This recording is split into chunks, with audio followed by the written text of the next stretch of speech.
Hello, my dear students. How are you doing, guys? E aí, meus queridos, tudo bem? Bom, hoje então, nossa segunda aula de verbo to be mais present continuous. Aula um pouquinho maior hoje, tá? Mas nada demais. E bom, antes da gente começar a nossa aula, já vou pedindo para vocês deixarem o botão do like, para vocês se inscreverem e principalmente para ativar o sininho, tá bom? O sininho eu esqueci de falar semana passada, mas é para vocês receberem a notificação dos próximos vídeos, beleza? Valeu, pessoal, vamos lá! Então vejamos aqui, pessoal. Class 2, verb to be plus present continuous. Vamos dar uma olhada nesse cara aqui então. Começando com o verbo to be. Gente, lembra, quando nós falamos de verbo to be, nós temos que pensar em duas coisas. O que? Nas traduções dele. Quais são as traduções? Ser e estar. Beleza? Ou seja, ou eu sou ou eu estou. É um dos dois. É 2 para 1. Ok? Um verbo com duas traduções. Certo? Continuando então. Vejamos aqui, gente. O verbo to be tem o quê?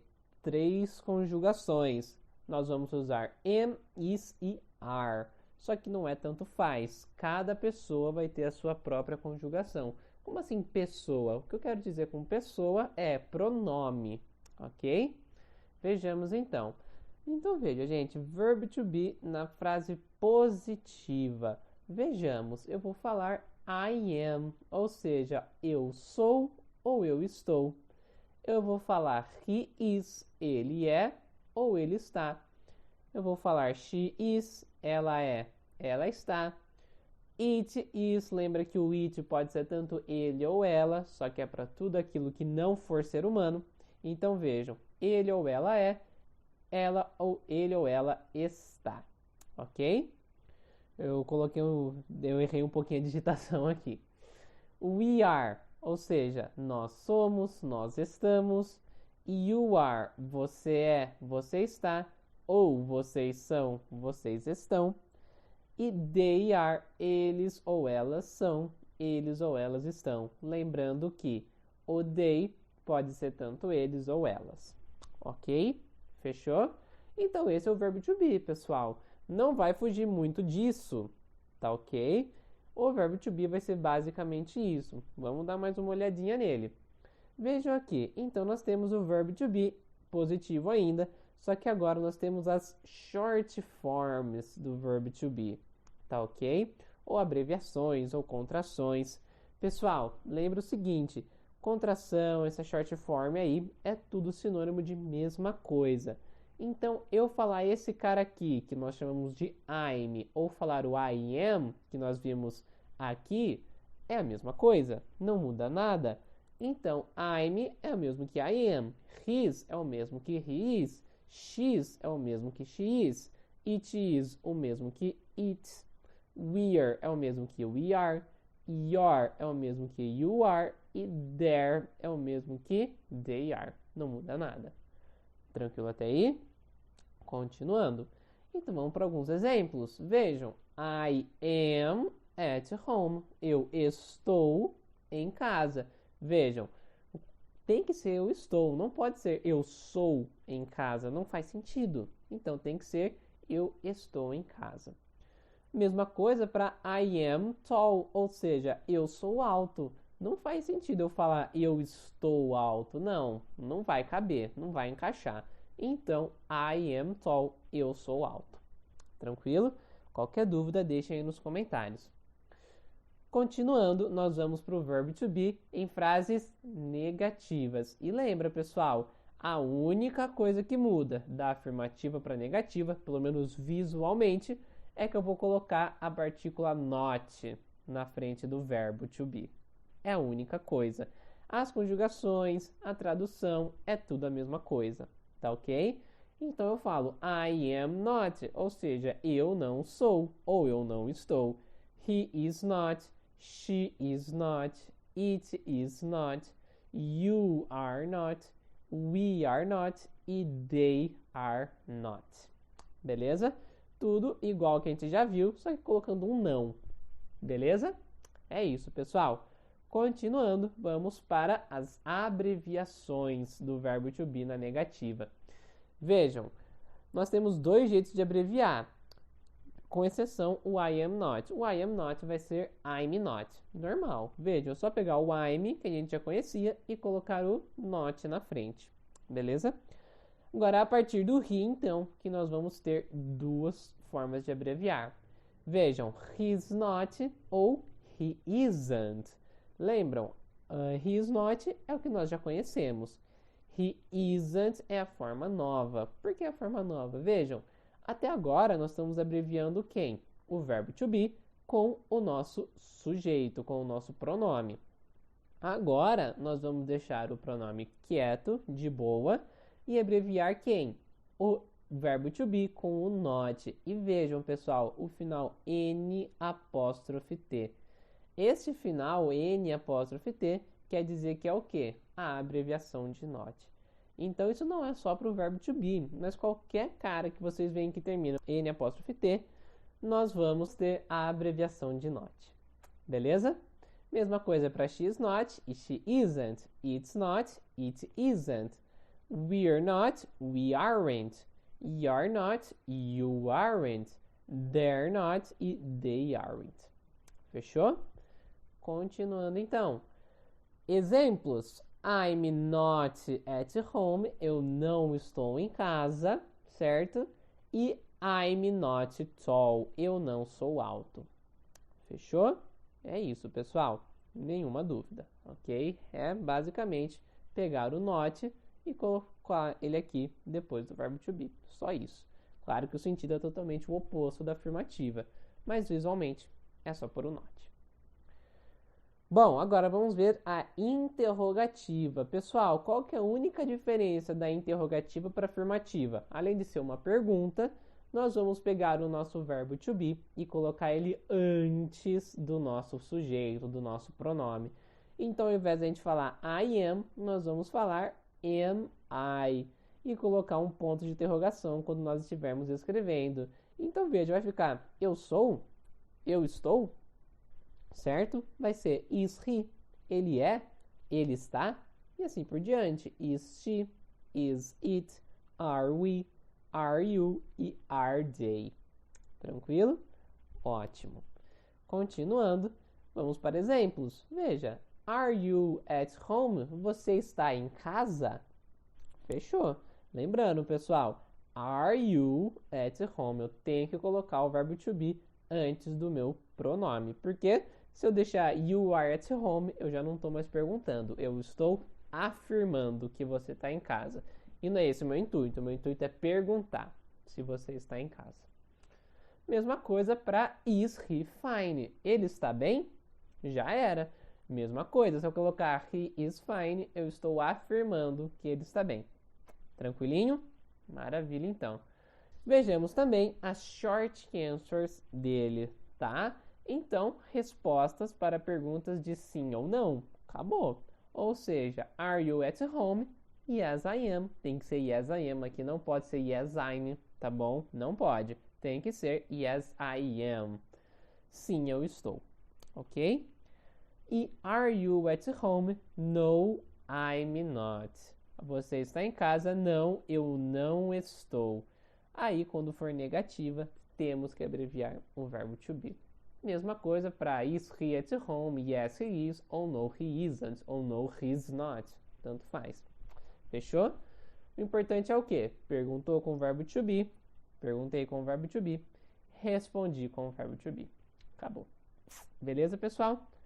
Bom, e o verbo to be é isso. Vejamos então o present continuous. Por que eu deixei essas duas aulas juntas? Bom, porque se nós não sabemos o verbo to be, nós não vamos saber o present continuous. Eles estão muito juntos, eles estão muito interligados, ok? Mas vamos lá, qual que é a principal característica do present continuous? Coisas que estão acontecendo neste momento, ou seja, agora, now. Lembra que nós temos, pessoal,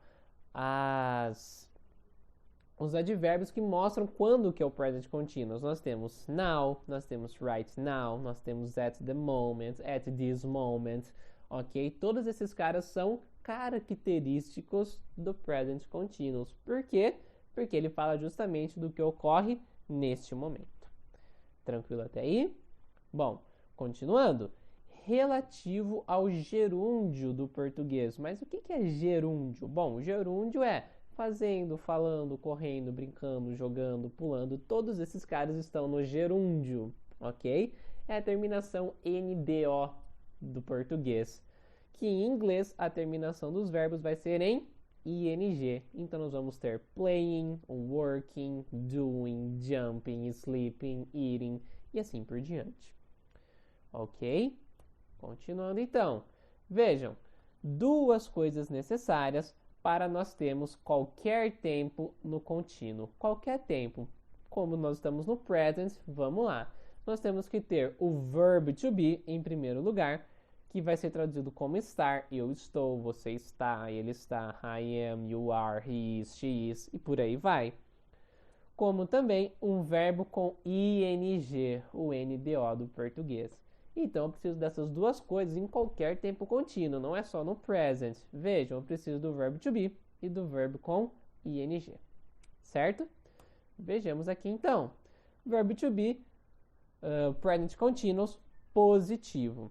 Sujeito mais am, is e are, mais verbo com ing e mais o nosso complemento. O complemento é opcional, às vezes não precisa. O complemento geralmente vai ser now, right now, aquilo que eu já falei para vocês.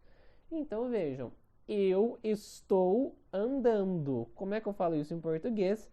I am walking. Acabou. Vejam, é exatamente igual em português, pessoal. I estou andando walking. Acabou. É a mesma coisa. Vejam, ele está dormindo. He is sleeping. Já era. Fechou? Ele, he, está, is, dormindo, sleeping. NDO, ING. Tranquilo? Continuando. Vejamos agora o present continuous na negativa. O que vai ser? Vai ser o sujeito mais am, is e are, mais not, exatamente igual que a gente viu no verbo to be agora há pouco, mais o verbo com ing e mais o complemento se você quiser. Então veja, ela não está brincando. Como é que a gente vai falar isso? She isn't, ou she is not, ou she's not playing. Ela não está brincando. Fechou. Certo? Ou você não está escutando. Como é que a gente vai falar isso? You aren't, you're not, ou you are not listening. Tranquilo? Você não está escutando e, ou seja, you aren't listening. Fechou? Maravilha. E vamos lá, present continuous agora na interrogativa. Como é que vai ser? Vai ser o am, is e are, aí vai vir o sujeito. Lembra, a interrogativa nós temos que inverter o nosso sujeito com o nosso verbo to be, mais o verbo com ing, mais um complemento se você quiser, e mais o ponto de interrogação. O ponto de interrogação não pode faltar, principalmente se você estiver escrevendo, ok? Então, continuando, vamos ver. Eles estão jogando? Estou perguntando. Eles estão jogando? Como é que eu faço essa pergunta em inglês? Are they playing? Fechou. Tranquilo? Ou nós estamos indo para casa? Como é que eu faço essa pergunta em inglês? Are we going home? Fechou. Tranquilo? Ou ele está jogando futebol? Is he playing soccer? Ou ela está dormindo? Is she sleeping? Já era. Tranquilo, pessoal? Maravilha. Bom, e só para nós terminarmos aqui, então, a aula de hoje, nós temos quem? O present continuous na hora de escrever, tá bom? Lembra, pessoal, quando nós falamos o present continuous, não muda nada o som do verbo. Lembra, é só colocar um in no final deles. Então, esses exemplos aqui, make vira making. Veja, make com in making. Ou run fica running, ou seja, run com in, ou seja, running. E assim por diante. O som não muda nada, a gente só coloca um in no final deles. In, ok? Não é ing, não. O G a gente não fala. Então fica in, certo? Mas vamos ver as exceções na hora de escrever, porque vão haver 3 exceções. Vejam, a primeira, verbos terminados com a letra E. O que nós vamos fazer? Tirar o E e acrescentar o ING. Então, make, que termina em E, eu vou escrever making, ou seja, tirando o E e pondo o ING. Mesma coisa para bake, que é cozinhar. Bake vira baking, ok? E a mesma coisa que é para bake, que é assar, ou seja, bake fica baking. Na segunda exceção, nós vamos ter os verbos terminados em consoante, vogal, consoante, o CVC, que eu gosto de chamar para ajudar um pouquinho a decorar, e com somente uma sílaba. Muita atenção nisso aqui, pessoal. Uma sílaba. O que nós vamos fazer? Dobrar a última consoante e acrescentar ING. Ok? Então, o verbo to run, que é correr, ele é um verbo que tem uma sílaba só, run, eu abro apenas uma vez a minha boca para falar, e ele termina em consoante R, vogal U e consoante N. Ou seja, eu vou ter que escrever de novo o N quando eu for colocar ele no contínuo. Então fica running. Ou seja, eu falo I am running, he is running, e assim por diante. Mesma coisa, o swim. O swim tem uma sílaba, termina em consoante, vogal e consoante, então vai ser swimming, com 2 M's. Ok? E a última exceção vai ser os verbos terminados em IE. O que nós vamos fazer? Tirar o IE e acrescentar ING. Ou seja, lie vira lying, ou seja, o que nós vamos fazer? Tirar o IE e colocar YING. E o die, nós vamos tirar o IE e colocar YING. Tá certo? Então, lying e dying. Fechou? Maravilha, pessoal. Então é isso, meus queridos. Muito obrigado por mais uma aula. Lembra, já vai deixando o gostei aí embaixo, se inscrevendo, ativando o sininho. E aqui do lado estão minhas redes sociais, meu Instagram e meu Facebook. Beleza? Só me seguir lá e mandar uma mensaginha, tá bom? Valeu, até mais!